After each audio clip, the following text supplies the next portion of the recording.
Hello and welcome to this video about an example of how to apply the condition of independent event and also conditional probability.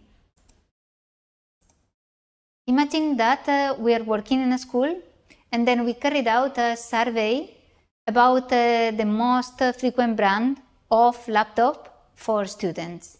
So we collected information about the brands and also the gender, and we obtained this cross table where we see absolute frequencies, and what we see here are joint frequencies of students that are boys and own a Toshiba, and also boys that own an Author, boys that own an HP, and so on. So we are assuming that each student only has one laptop. So we need to answer the following questions, and to do so, remember that we need to define the events with capital letters and explain our answers. So, first question, what is the percentage of female students surveyed? To answer this question, we will define the event F, and we will use this notation in next questions, as you will see. So once you define an event, it's highly recommendable that you don't change the letters that you use for that. So F for student is a girl, and as you see, if you consider the addition of all numbers in the second row, you will see that there are 110 female students, and for the first row, there are 220 male students. So overall, if you add both numbers, you will see that there are 330. You could obtain the 330 through the addition of all the numbers that are in the cells of this cross table, in the joint absolute frequencies of this table, or you can proceed as we said. You can compute the marginal frequencies for the table and then to add both marginal probabilities. So after that, to obtain the probability of randomly select one girl, you apply the Laplace rule. Laplace rule means the ratio of favorable cases over total number of cases. This is something that we learned before. And in the Laplace rule, you just have to obtain the ratio of 110 women over 330 people in this survey. And you will obtain that this ratio is 1 over 3. So the number would be 0.33, which makes sense because this is a number between 0 and 1. Remember to check always that your value of probability is not negative, is not greater to 1. And remember that you can convert this number for making easier the interpretation of results. So it's 0.33 or 33% of data, 33% of observations individuals were female. Second question, what's the probability that a student is a male student and has another computer? That's a joint probability, that's an intersection, this is an AND, it's very important. So in the table that we were given, we can see joint, not probabilities, frequencies. So we define the events M for male student and A for Author.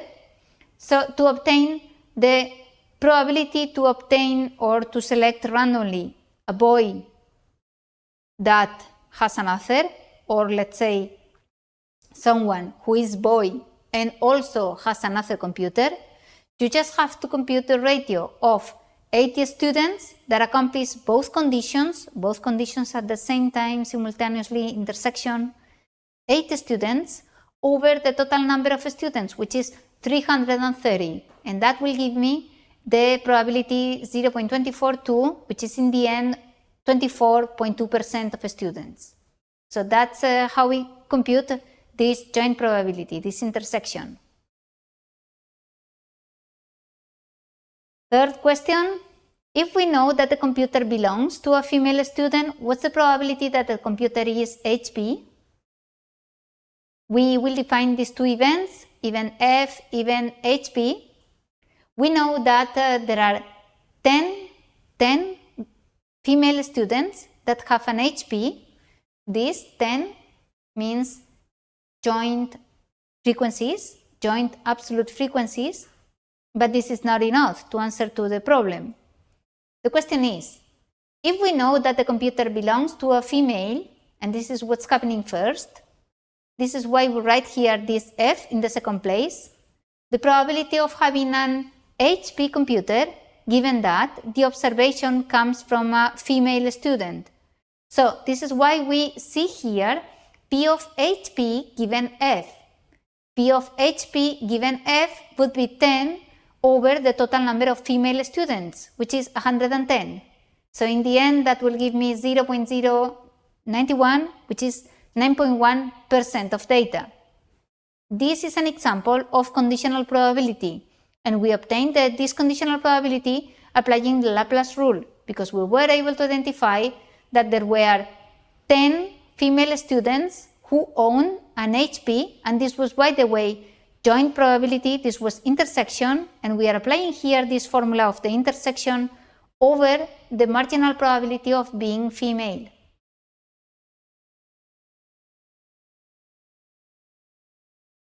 Next question. Now we have a new notation that's given by the problem. A being a boy, B having a Toshiba. You need to check whether both events are independent or not.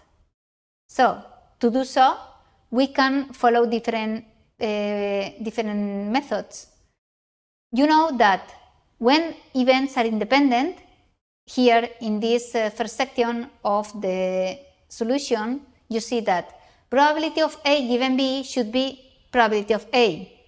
Okay, so probability of A given B is the probability of being a boy, given that we know he has a Toshiba computer. There are 180 people who have a Toshiba, and there are 120 people that are male students and they have a Toshiba. So the probability of A given B is 120 over 180. This is the first section of the resolution, the first way to solve this problem. And you know that the probability of being a boy, which is there in the third line of the first section of the solution, it's the number of boys over the number of people in this survey. So 220 over 330. So 2/3 and 2/3. According to this first section of the resolution, we see that both probabilities match.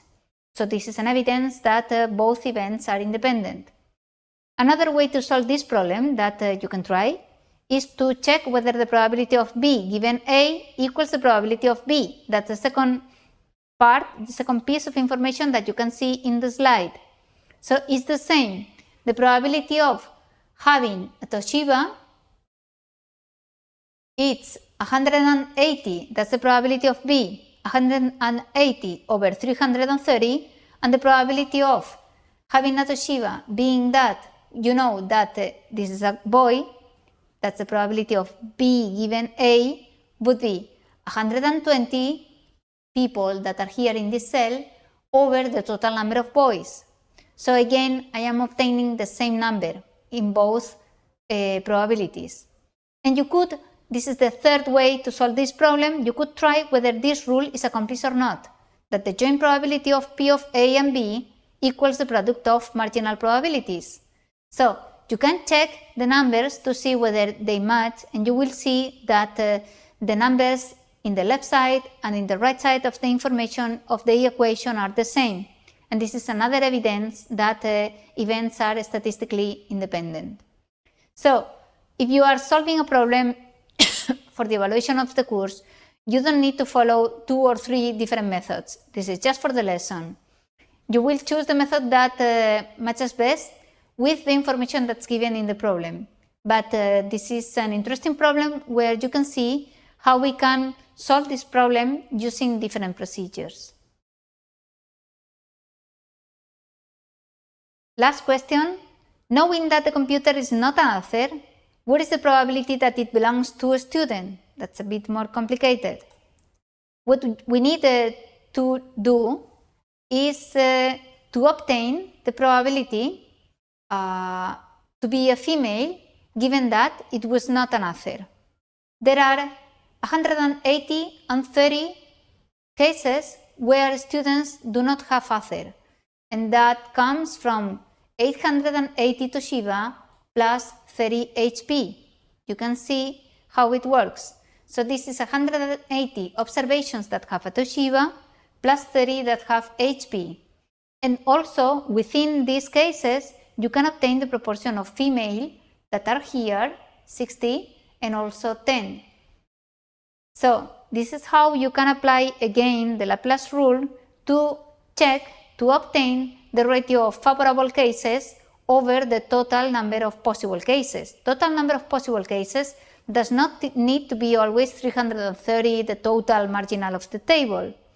It can be the total number of cases that accomplish a basic condition, and within this condition there will be other which is more specific and will go in the numerator. So this is how you can solve this problem.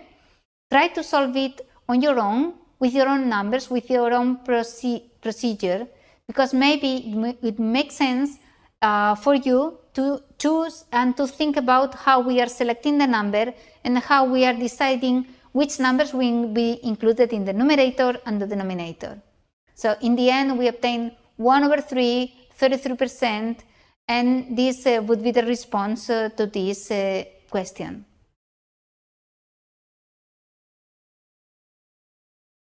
Last question that we are going to check is whether both events are independent or not. So I guess you are familiar with this procedure. This is something that we already checked. So with this, I finish my presentation about this example about the independent events and conditional probability. I hope you found it interesting, and I highly recommend you that you practice with more examples. Thank you.